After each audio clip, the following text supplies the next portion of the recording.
Jesus is speaking about the end times, the Great Tribulation, and the coming of the Son of Man. Now, each gospel has several versions and sections of Jesus speaking about the end times. And today is one of the more strongly worded excerpts. And so will entertain you a little bit. Well, what's going to happen when Jesus comes again?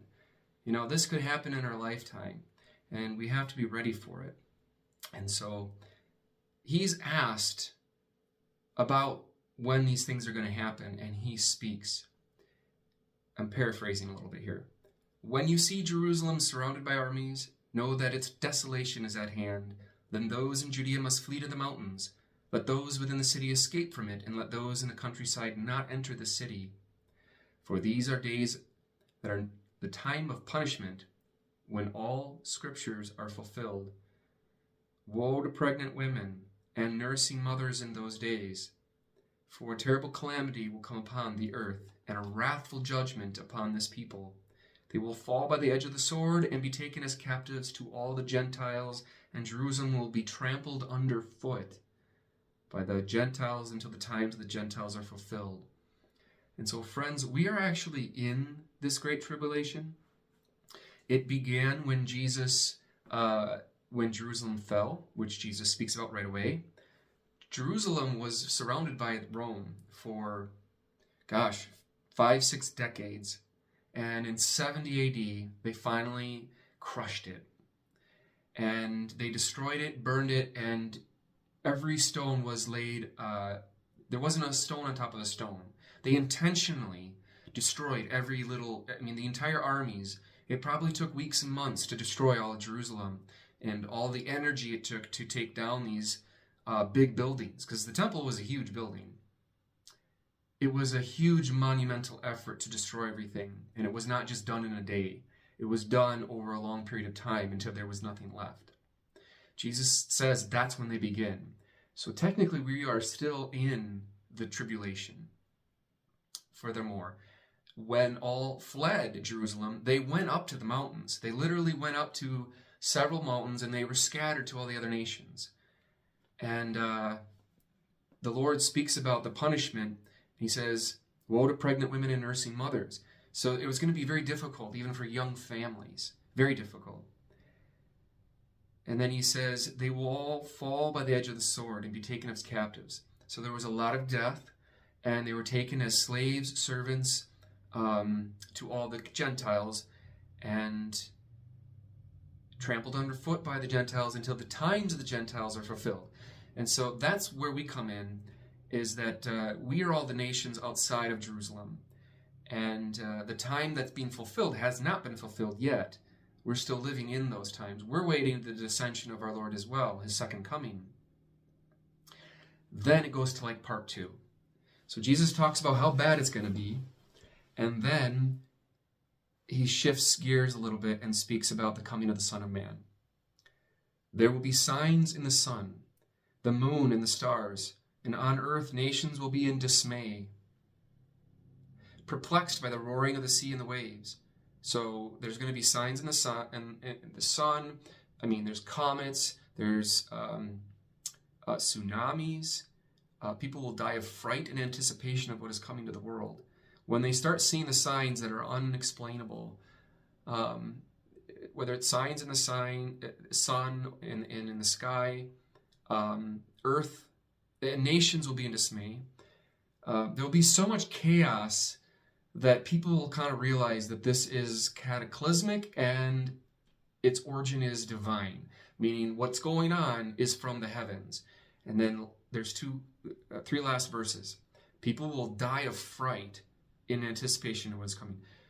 So if you want to get into Marian prophecies or even private revelation outside of the Blessed Mother, whether it's the children of Fatima, St. Faustina, Catherine Emmerich, some of the other mystics, there's several others I can't think off the top of my head, but they talked about how the heavens will be shaken and people will be dying of fright. I think things will be so profound that it'll scare people to death.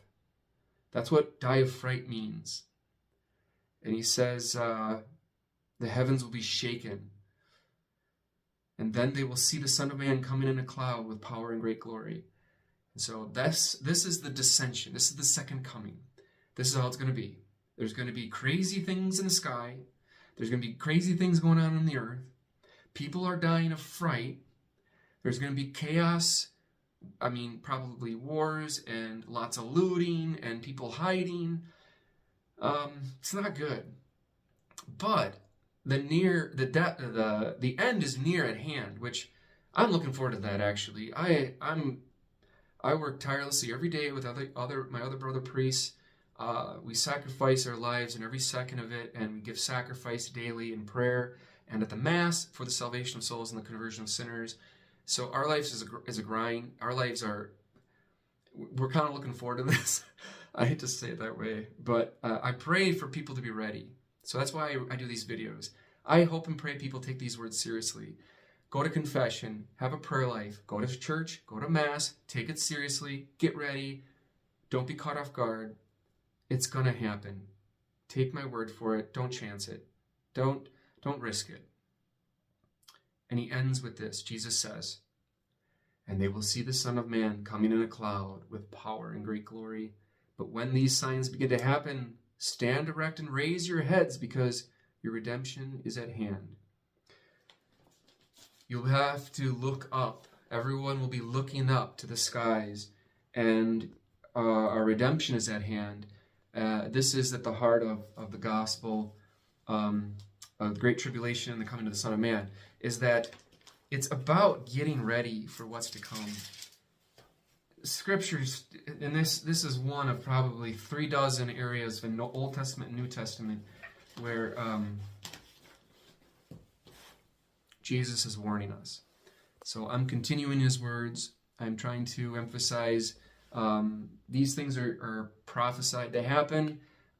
He did come already, his first coming 2,000 years ago, and he promised a second coming. And we're still in those times. And so give thanks for what we have. I know this is kind of a downer video. I hope it doesn't worry people or scare people, because all you have to do is just have a good relationship with our Lord. Be blameless, go to confession, frequent the sacraments, practice your faith, just pray as best you can, and give back. Pay it forward. All of us are not leaving this world alive. Every single one of us enters into some experience of death, or if you're alive during the second coming, who knows what that's going to be like. But just take it seriously. You have a soul. We have a spirit. Religion's good for human beings. We need it so that we can exercise the spirit. Anything less or anything not of God is dangerous. And so I invite you to, pray about these things. Take them to heart. And know that they're not to make you afraid as much as to teach you about the seriousness of it all. And that if you really want to receive God's blessings and grace to prepare for them, then you got to do your part. You got to also participate. Do you have a relationship with Jesus? Do you even care? Do you deny him? Do you recognize him at all? All those are good, valid points. And I invite everyone to just open your heart to God and let him show you who he is. Open your heart to God, close your mind, say I'm sorry, and welcome into your heart. I guarantee you're going to experience something.